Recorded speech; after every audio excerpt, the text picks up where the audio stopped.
Hello and welcome to this interview episode of the Primary Maths Podcast, the show where we talk all things primary maths. I'm Jon Cripwell. In today's interview, I'm joined by Hannah from Maths Outside the Box. We're talking about maths through stories, how narrative can help pupils engage more deeply with mathematics, and how storybooks can move maths from something pupils get through to something they actively think about. We explore what maths through stories can look like in real classrooms, how it supports talk and understanding, and why approaches like this might matter more than ever when it comes to helping children see maths as something that's for them. Before we get started, a really quick favour. If you enjoy the podcast, please do like and subscribe, or even better, leave us a review wherever you're listening. It really helps more people find the show and keeps these conversations going. Anyway, let's get into it. My guest today is Hannah Allison, and I am delighted to have her on the show. Welcome, Hannah. Hey, thanks for having me. Absolute pleasure. So, Hannah, I know we're here to talk about maths through stories, particularly, which is a passion of yours. Not something that I know a huge amount about, so I'm excited to find out a little bit more as we talk. But as usual, I am going to ask, what was maths like for you at school, particularly primary school? What was it a favourite lesson of yours, or? No, really not. And I, to be honest, I can't really remember much about primary school maths. And I think that speaks volumes in itself, really. I can remember maths at secondary school. I was all right, but, got my B GCSE and then never thought about it again. But no, I was very much an artsy girl, did English, drama, music, did a drama degree, worked in theatre for 10 years. I'm like very, very not a maths person. And then when I had my, midlife crisis and retrained as a teacher, it wasn't really until I became a teacher that I realised that I loved teaching and leading maths and bringing that kind of creative side to it, that my creative background, if you like.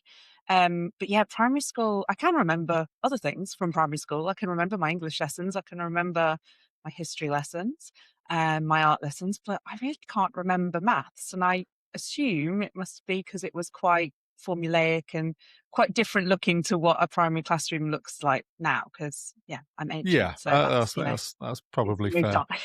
Yeah, I too struggle to remember maths lessons. Certainly, I remember snippets of maths lessons, but I don't remember a huge amount of maths teaching, if I'm honest, from my primary experience in the 80s. But we've got some overlap then, because I did GCSE drama and then A-level theatre studies.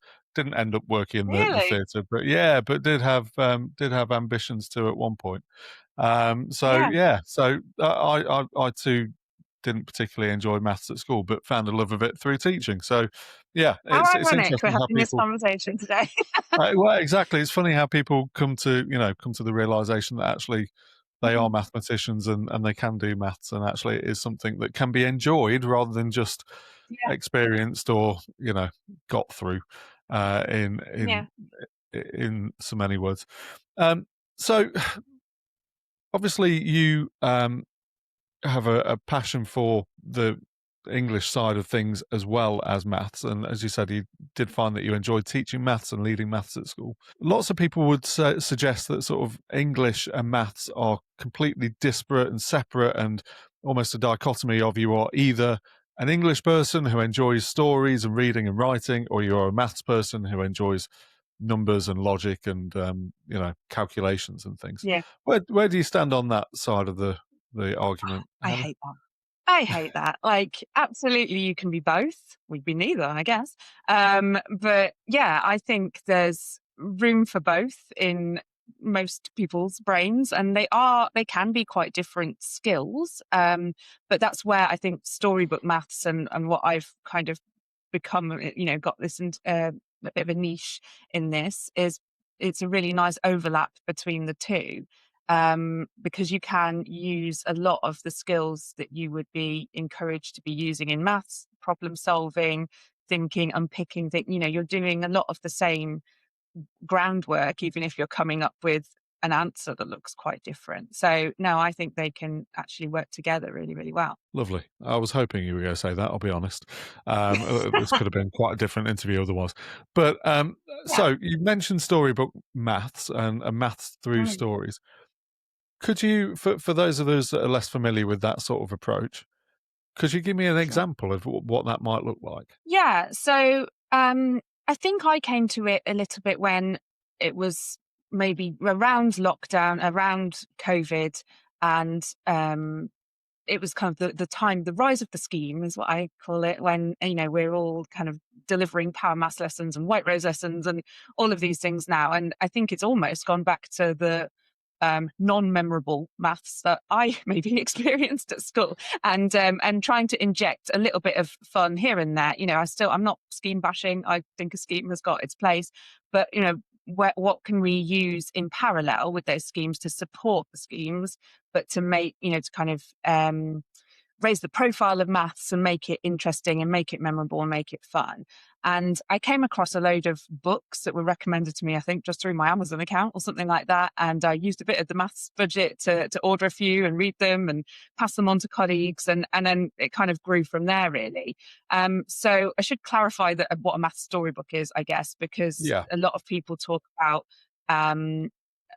what two that are really, really common that people use all the time is, one is a snail, 10 is a crab, which you might know, Yep. and If the World Were a Village.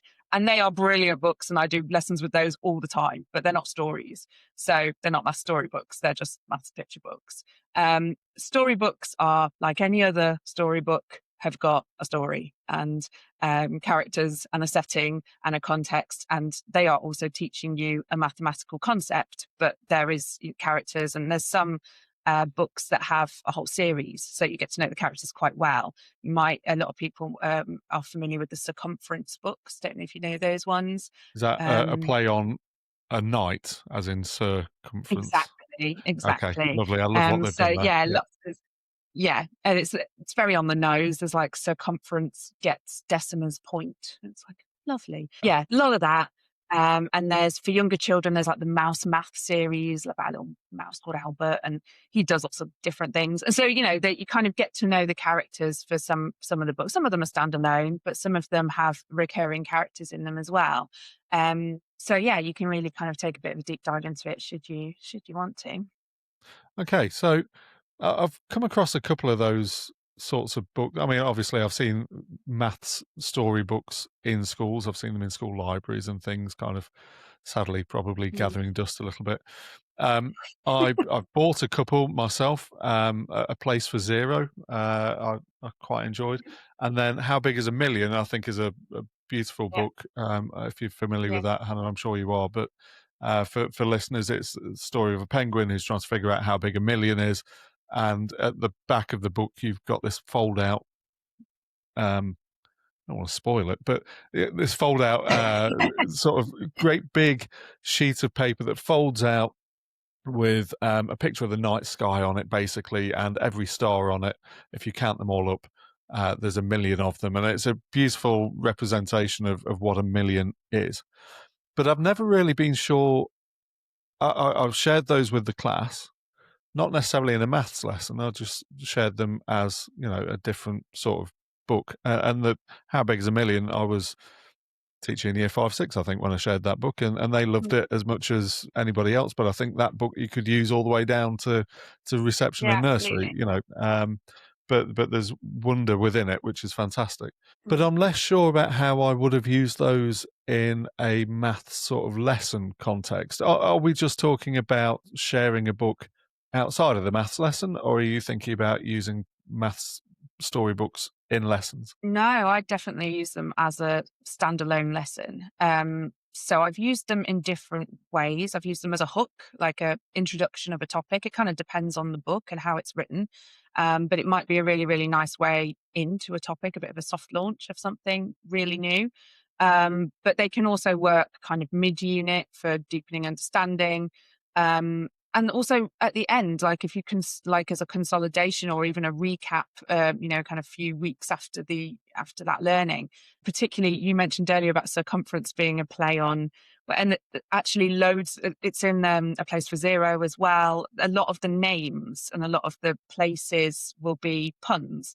And Yeah. if you haven't done that maths learning yet, I guess it would go over their heads. Whereas if you do it at the end and the consolidation, they get a lot more of the in jokes as well. So it can kind of work at any point in a scheme of what in a unit. But no, I definitely use it as a springboard for a lesson, like an investigation lesson that is a little bit off piste and a little bit outside of what they're doing day to day in a kind of standardized curriculum package scheme. Nice. Okay. There, it's something a bit different.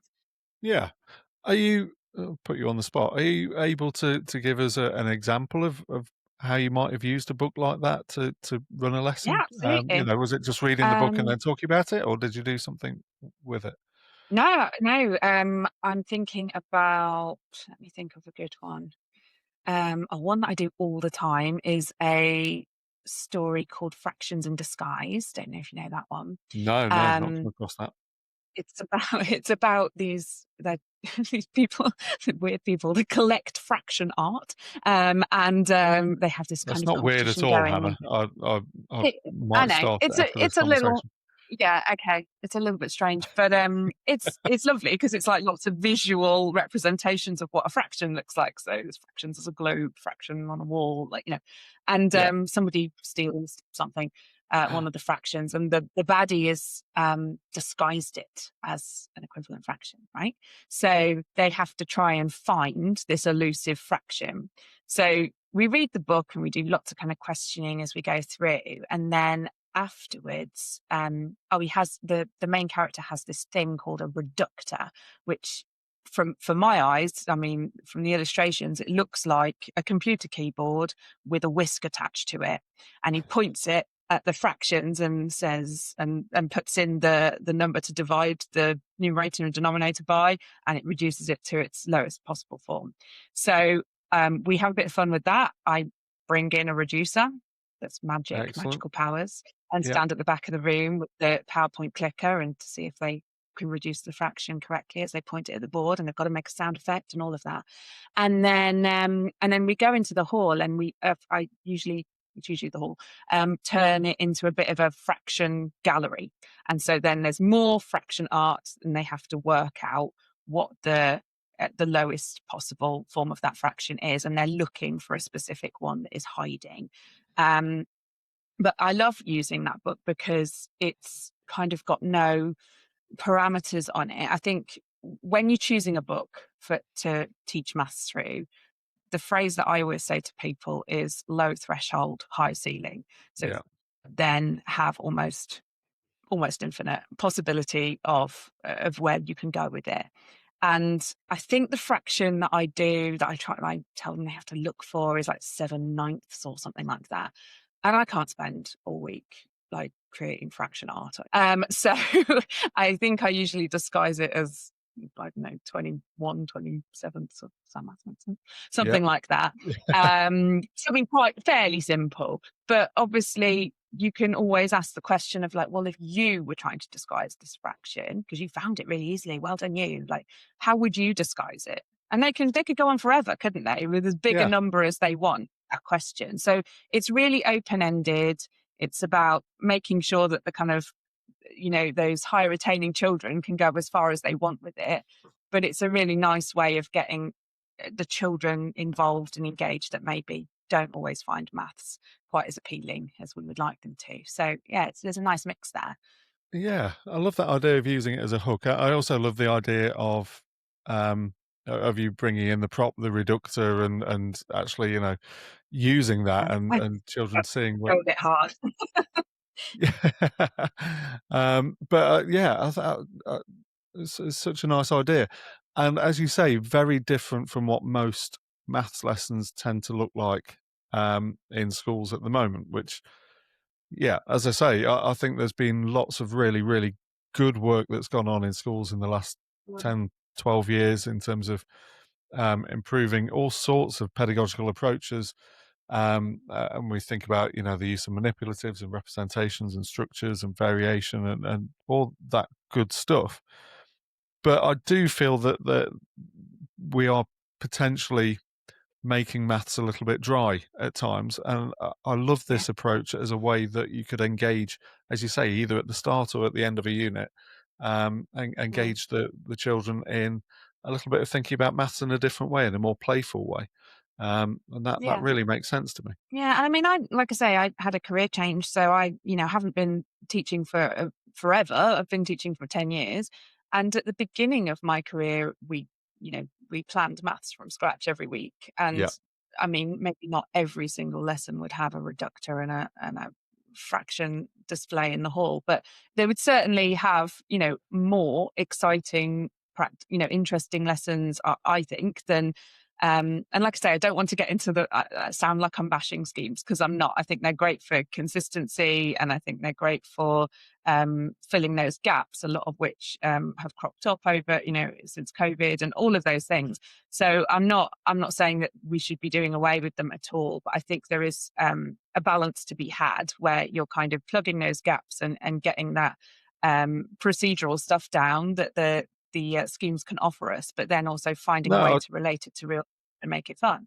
I totally agree. And for me, as somebody who's been working on writing, supporting a team writing a scheme, um, uh, I think that schemes obviously have got their place and are really, really a useful tool in the teacher's toolkit for planning a maths lesson. What I don't think they are is the maths lesson, you know, as a fait accompli. I don't need to plan a lesson because I've got a scheme of work. And for instance, this morning I was in a class, a year two class, and they were looking at counting in twos as skip counting, and then relating that to multiplication. And so they started with skip counting in twos, and then they were looking at representations of things that came in twos, like gloves and shoes and those sorts of things. Mhm. Um, and this was year two, and you could see the approach, and you could see where we were trying to make links between, counting objects in groups of two and counting 2p coins that represented 2p within one coin, and those sorts of things, and the idea of skip counting. But what I really wanted them to do was have, the shoes on the table and seeing what that really looks like, rather than just a slideshow of pairs of shoes or pairs of gloves or whatever. Yeah. And I would imagine there's probably a storybook that would have gone along with, the two times table or something like that, that would have brought that to life, that you could then base a lesson around. That's what I really like about this approach, Hannah, is that you can take the book as an inspiration, like you would do in a English lesson, like you would do potentially in a history lesson or a geography lesson or something. You find a text Yeah. that is going to inspire the children, bring it to life a little bit, and use it as a hook for making that maths lesson, engaging and fun. I don't think there's anything Yeah. wrong with having fun in a maths lesson, is there? Absolutely. And I think that's like, I think sometimes we feel the pressure that every lesson has to be, the most amazing penny drop moment. And I think sometimes, and I think there is the opportunity to do that with teaching mastery stories, absolutely. But I think actually my first and foremost thing with teaching a lesson like that is just to get the engagement, really, because then everything else can follow after that. After that lesson, you can revisit the topic if they didn't quite understand the actual maths learning. You can Yeah, and you can relate it to the book, and you can relate it to real life. So it's almost, the maths learning part is almost secondary, which I know sounds a bit weird, but I think I just know that over the last few years, when I always do like reports at the end of the year, I always get them to, they always have a little thing that they can write yeah, on the bottom of what they enjoyed. And it's always, STEM sentences that have been given them. My favorite subject is da da da. And so often children will write, my favorite subject is maths because I'm good at it. And then they'll say my favorite lesson of the year. And then they'll say something that wasn't maths at all. And I just think that it doesn't matter how well you resource and use concrete manipulatives in a maths lesson, that, they never ever say, oh, Mrs. Allison, that was an incredible power maths lesson.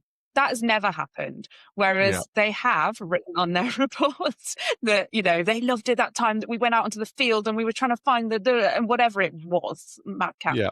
brain idea that I had. That's the stuff that they're going to remember, and maybe why I don't remember anything from primary school. And I just think it's about, like I said before, raising the profile of maths and making sure that it's as enjoyable as those other subjects and as memorable as those other subjects is almost the way in to then some kind of deeper understanding at a later date. Now I can hear the emails landing already saying this sounds wonderful, but uh, where do you find the time, Hannah, to have another maths lesson that is not, within the scheme, that you can spend that time reading a book and coming up with a hook for the unit? How do you manage to fit that in? Well, it's not always easy. I think what I did when I was maths leader at my last school was we kind of introduced it not long after introducing a scheme. So in terms of teacher workload, the sell was, well, you've got a scheme now. A lot of that work is done for you that you would have had to have spent doing before. Yeah, What we would love you to do is an investigation lesson or a storybook maths lesson, once a term. So it doesn't have to be big. It could just be once every half term, and maybe if it's wildly successful, it increases to once every fortnight. Or it's not something that you're doing all the time. But I think from a planning and preparation point of view, it's maybe not as big an ask as it might have been if you were planning your maths lessons for every day from scratch like we used to. I also think it's worth it because of the engagement that you get off the back of it. But yeah, in terms of timetabling and fitting it in, I mean, it's always a struggle. But my experience is that there's usually not quite enough lessons for the days. So yeah. if you are really on top of your timetable, there is usually a little bit of space and a little bit of wiggle room. It doesn't always quite go to plan, especially around the, autumn two term when you've got Christmas this, Christmas that. Things are dropping left, right, and centre, aren't they? But I think on a normal term, there is usually a little bit of space that you might be able to squeeze one or two in. Yeah, it's something worth grappling with, isn't it? I think that's the point. It's something worth having a look at, because I think the opportunity is that if the children are more engaged with the maths, then they might make Yes. their progress a little bit quicker because they're actively engaged with it. It's not a passive lesson. And as you say, you've got that hook that you can keep returning to with the idea for it. So I definitely think it's something that's worth Mhm. exploring a little bit more. If you're And I if think you're in school. yeah, and there's also ways that you can, if timetabling is really tight, then that's where I think themed days and themed weeks can really come into play. Maths week I know is November, but I don't know, there's always something. There's money week and there's finance fortnight. I don't know. You can throw your own. Like, it doesn't have to be a Yeah, national day. And same as, I don't know, a lot of schools go completely off timetable for World Book Day. Do a World Maths Day. I think might be March, maybe. yeah. Give Pi over Day, some Pi time, Day some is time. coming up. Yeah, Yeah, just give it a bit of time on a random day. And you could even do, if you're doing maths all day, a celebration of maths day to raise the profile of maths. If everybody just prepared one lesson, one storybook maths lesson, and then you did some kind of carousel, then children might get three amazing maths, it could be yeah, storybook maths, it'd be two storybook maths and an investigation. They could get three amazing, inspiring lessons for everybody planning one lesson, couldn't they? So there are creative ways of doing it if you really are that pushed for time and you just can't see how you possibly get it in. Now, the other potential question I can imagine people might have is this just a way of engaging pupils in the lesson, or can you teach meaningfully through it as well?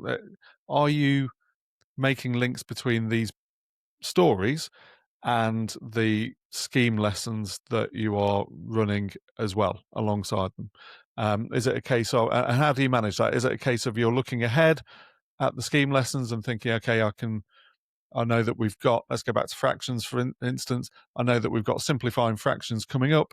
So in this book, the name of which I've forgotten, we are going to, Actions. really focus on that aspect of simplifying fractions and what the villain is doing to hide these fractions. Is that how you're sort of approaching it? Often, yes, but I think to take the pressure off teachers a little bit with this, it doesn't matter if it's a one-off lesson. It doesn't matter if you're doing a storybook that is, I mean, rather than trying to shoehorn some learning into a storybook just because it fits in terms of your scheme of work. I mean, why, as long as it's already been taught or it's going to be taught soon, in that year. I think it's, if you find a math storybook that you love and you want to teach, and you know that, oh, you're coming to the end of a unit of work on a Thursday, and you don't really want to start teaching time on Friday when they're in non-school uniform or whatever, Yeah. then that is the day to teach a math storybook. And if it doesn't quite fit perfectly with what you're teaching at that moment in time, then I think that's fine. I think it's just a kind of way for children to kind of have a bit of a release and a bit of use their brain in a different way. I don't think there's anything wrong with kind of going out of sync. I do often try to, because I suppose I've got maybe a bit of a wider view of, there's, quite a lot of math storybooks in my locker at this point in time. I can maybe make them fit a little bit more, but I don't think there's any harm in having a random one-off lesson every now and again, just because, the weather's amazing and you want to be outside and you can think of an activity that is an outside maths lesson that is linked to this storybook. That's fine. Go for it, I would say. But obviously, Yeah. I'm not the head teacher of these schools, so everyone's got their own things they've got to work with. But that would be my view on it. No, that makes sense. The other area that I think this links in nicely to, and just the link seems obvious, is oracy, or oracy, however you want to say it. We know that in the curriculum and assessment review, oracy came out as something that was really important across the curriculum. And we know from lots of work by organisations like the NCETM and Voice 21 and things that in maths, oracy has a huge part to play as well. I guess that math storybooks lend themselves particularly well to developing oracy in maths lessons. Yeah, absolutely. I think the main difference with having that narrative and having characters is that the children can kind of relate to them and they can get behind them and they can empathize with them. And there's a bit more backstory that isn't just maths related. Because I'm thinking that, like, in a lot of schemes, there's often maths characters that pop up every now and again, helpful Tim or somebody that's like spouts something. But it's never, he never tells a joke, or you never warm to them. You don't really care about these characters in the math schemes. Whereas in a book, you can kind of really relate to these characters, and you can always ask, well, what would you do in this situation? Do you think he's doing the right thing? And I think it's also a really nice way for some children to kind of, I don't want to say hide behind, but kind of, it's disarming, isn't it? They can kind of disguise themselves in the character rather than being given a calculation on the board and saying, well, how would you approach this problem? Well, there's nowhere to hide there. They've got to work out how they would approach that problem, and there's going to be a right way and a wrong way, or maybe a couple of right ways. But it's quite intimidating. The spotlight is on them. Whereas when you just need to rephrase something ever so slightly and say, what do you think this character is going to do next? And you're using a prediction, like you would in a normal storybook lesson, normal literacy. But you're also letting them kind of say, well, I think the character's is going to do this because we know that they love football and that they were counting the footballs earlier. So they're going to go and do that, and it kind of means that they can hark back and use their comprehension skills and hide behind the character a bit. It encourages those children to talk a little bit more as well. Yeah, for maths leads looking to take that cross-curricular approach to maths as well. It's it's a big thing, isn't it? That you can say, we're really making links between English and. To be honest, we have a lot of questions about problem solving and word problems and things, and I imagine that taking this sort of approach can help with the comprehension in maths as well. We're thinking about making sure that we're linking the words with the maths, with the maths structures and things too.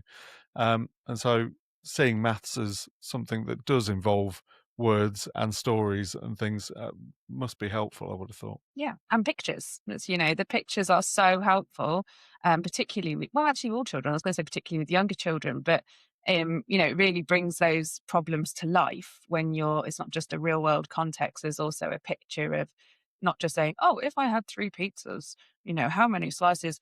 Something that's quite dry, Yeah. maybe, can be turned into a bit of a story. I think, in fact, one of the mouse math books that I was telling you about, Albert the Mouse, there's one of those is about sharing slices of pizza, and it just, him and his friends, and it's just a really nice way of kind of them being able to engage with it on a story level, and they're kind of almost doing maths without realizing it. Sometimes it's kind of almost sneaking the maths in.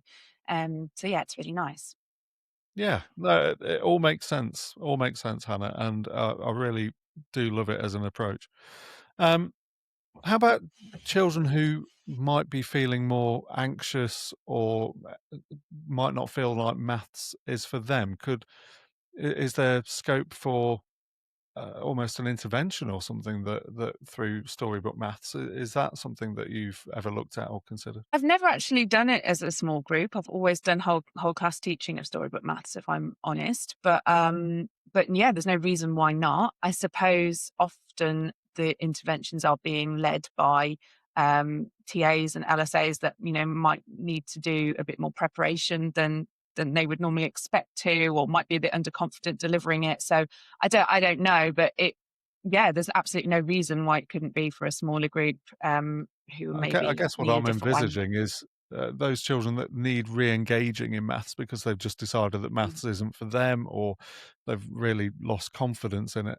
I'm wondering if there's something in a teacher running, maybe during a Friday celebration assembly. I don't know, whatever. Yeah, Over a few weeks, just finding the joy in maths again through using a storybook sort of approach with those groups of yeah, children. Whether absolutely. there's something in that, I quite like that as an idea. Yeah, me too. I think we're kind of hearing now that it's alarmingly early that children are starting to identify as like good at maths or Yeah, not good at maths or not a maths person. And I'm sure you've talked to loads of people before about how that, the social allowance absolutely. to be not Yeah, good at maths. It's just this whole thing, isn't it? This whole culture of it being okay. And I think, yeah, I think with storybooks it is almost disarming because it is first and foremost a storybook, and yeah, it's almost like you are kind of being a bit sneaky with the maths, maybe. So for those children that maybe aren't so positive about maths, or feel that they can't do it, it does give them a different, and it gives them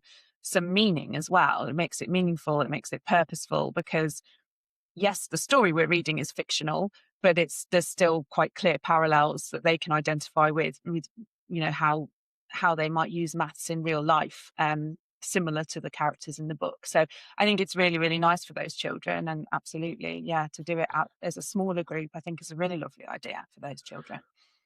awesome. Okay, so if I'm a teacher listening to this and I think, okay, Hannah, you've sold me. I want to try this next month, Yeah. or next half term, or whatever. I'm going to start the half term new unit of work with a particular book. I might do it as a one-off thing, or I might want to tie it into my whatever the focus is for that unit of work, multiplication or fractions or whatever. How can I find a book that's going to be suitable for my class and my needs and those sorts of things? Is there a resource? Do you have a resource? Is there a resource somewhere else where I can Yeah, find I do particular have books? resources. Yeah, so part of my platform, Maths Outside the Box, does recommend certain stories, and I have lessons that I've written that accompany those. But there's lots out there, not just mine. So yeah, if you were to search, through any resource-based platform, you would find math storybook lessons. In terms of picking the book in the first place, I think that is maybe a little bit trickier if you're completely new to it. And I would say, don't spend your own money. If there's budget in school, brilliant. But if there isn't, you don't want to make a mistake on, £7, particularly. There are loads and loads of readings of these books on YouTube. So if you're not sure, or you want to kind of soft launch a book, and it might be something you want to invest in because you want to teach that lesson again and again in future years because it was wildly successful, then great, buy the book. But to start with, most books, not every book, but a lot of them have got read aloud videos where somebody's turning the pages and showing the images on the YouTube video and reading it aloud, or you could just turn the sound off and read it yourself. So there's loads of ways that you can get into it without, initially spending lots of money. Or if you want to dip your toe in the water and try somebody else's lesson plan, before you kind of start writing your own, there's lots of like small ways that you can kind of try it out and not, you don't have to invest massively to start with, I think, which is quite nice about it as well. It's not like choosing a scheme and then that's thousands of pounds and you've got to hope everyone gets on board. It's, it is quite a small and steady approach, I think. So, Hannah, I think we've covered the idea of using storybooks, picture books and non-picture books, I guess, as the hook for a maths lesson and as a way to teach maths in a different sort of way. If people wanted to find out more about you, about your work, about the work that you've done with storybooks, where could they go to find that out? So I've got a website that's called mathsoutsidethebox.com. There's a free subscriber monthly newsletter on there if people want to sign up and kind of get recommendations each month. But there's also quite a lot just on the website of different lessons and different recommendations. But yeah, I would just say, don't be overwhelmed by it. Start small, decide you're going to do one lesson, maybe not even buy the book, just, find something on YouTube and go from there and start with something that you're enthusiastic about and you're confident about delivering. So yeah, it is a really lovely thing. If you can get into it and get into the swing of it, it becomes less and less daunting, and it's a really, really fun way to teach maths. Fantastic. I should probably mention, to be fair, that on Twinkle we've also got some resources that can help you with this as well, and we've got some stories on there as well that you can also use as part of this. So if you do have a Twinkle subscription, you don't necessarily even have to buy the book, as you say. There'll be things on there that can help you.